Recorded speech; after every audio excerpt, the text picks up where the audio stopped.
Ladies and gentlemen, after yet another Ukrainian peace deal fell through yesterday afternoon, President Trump seems to be on the cusp of walking away from the entire situation altogether.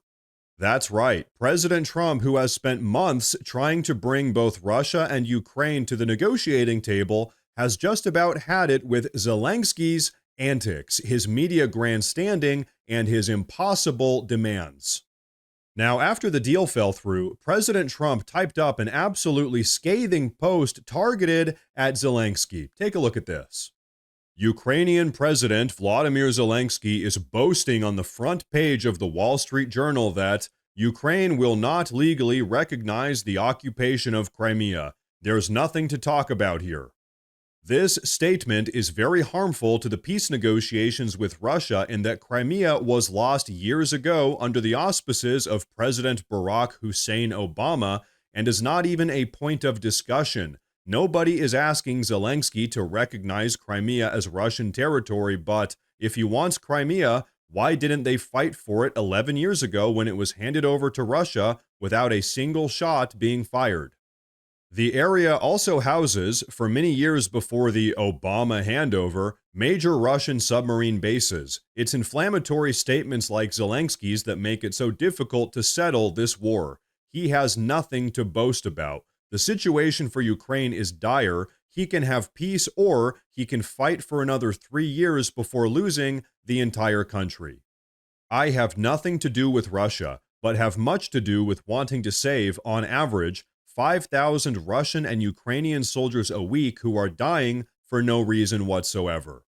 The statement made by Zelensky today will do nothing but prolong the killing field, and nobody wants that. We are very close to a deal, but the man with no cards to play should now, finally, get it done. I look forward to being able to help Ukraine and Russia get out of this complete and total mess that would never have started if I were president. So, folks, like I previously said, it seems like President Trump has had just about enough of Zelensky's antics.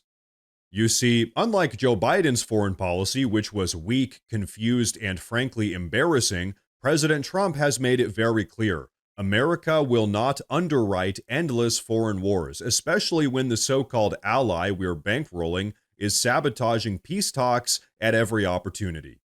Now, folks, next, I want you all to take a look at what Secretary of State Marco Rubio had to say about all of this. But before we do, I want to say real quick that if you guys enjoy the daily news updates, please consider subscribing to the channel because it really does help a ton.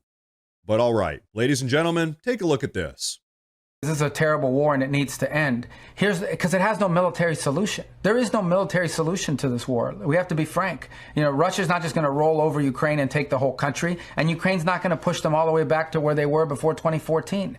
So what I would say we're involved in is understanding what is the Russian position. We have a better understanding of that now because we've actually spoken to them after 3 years of not speaking to them. What is the Ukrainian position? And figure out, are these guys even in the same neighborhood? Because if they're in completely different zip codes, then we may have to conclude that they're so far apart that peace is impossible at this time. We've done our best. We've put a lot of time and energy at the highest levels of our government. We'll continue to be willing to do so as long as there's a realistic path forward. If at some point we determine that we're just too far apart and not enough movement is happening, we may need to move on to other priorities because there are a lot of important things happening in the world. This is not our war. We didn't start this war. We're trying to help everybody end it.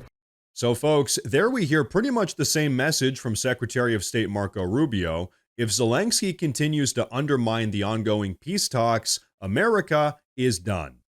And like Marco Rubio says, this was never America's war to begin with. The American people are sick and tired of sending billions of taxpayer dollars to a foreign conflict that's being prolonged by the incompetence of foreign leadership. Zelensky has made it very clear he doesn't want peace unless it's on his terms, but the problem is that his terms are completely delusional and detached from reality.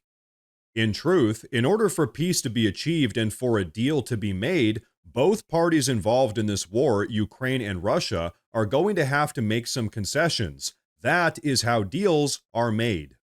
In fact, take a look at what Press Secretary Carolyn Leavitt had to say about that just yesterday afternoon.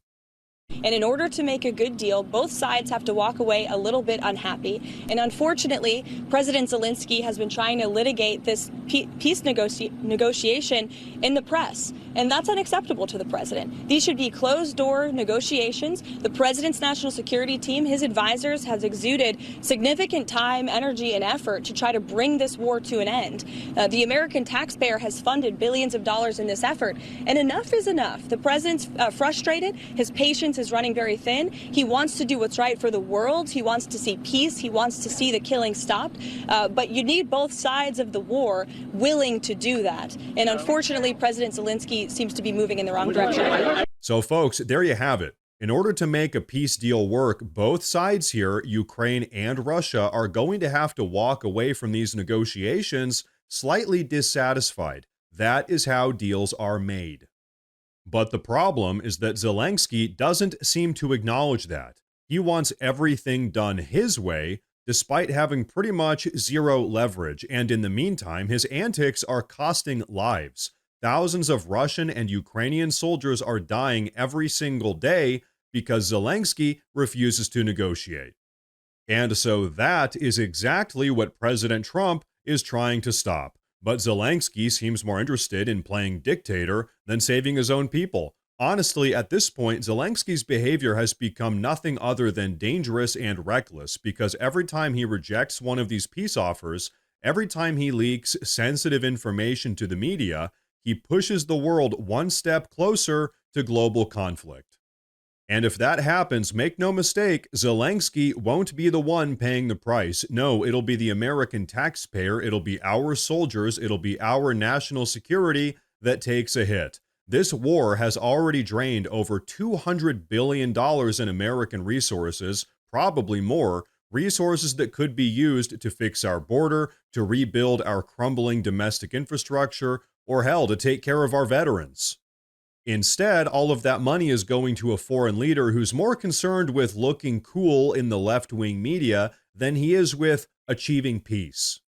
And so, you know what? Given all of Vladimir Zelensky's antics and his complete refusal to actually pursue peace talks in good faith, if President Trump decides to cut this guy loose and just walk away from the entire situation altogether, he will absolutely have my support. As we said earlier, this entire situation isn't our problem, it isn't our war, and right now, it's time to put America first. Now, folks, before we wrap up with today's video, I want to say real quick that I've actually gone ahead and made a community Facebook page where I'll be posting additional news and updates as it relates to all of this. So if you guys use Facebook, check out the pinned comment down below and give that page a follow. But everyone, that is going to be a wrap for today's video, so please go down below and drop a comment. Let me know what you think about all of this. Please like the video while you're down there. As I said earlier, please consider subscribing to the channel because it really does help a ton with my daily struggle here on YouTube. Thank you all very much for tuning in today, and of course, as always, stay safe.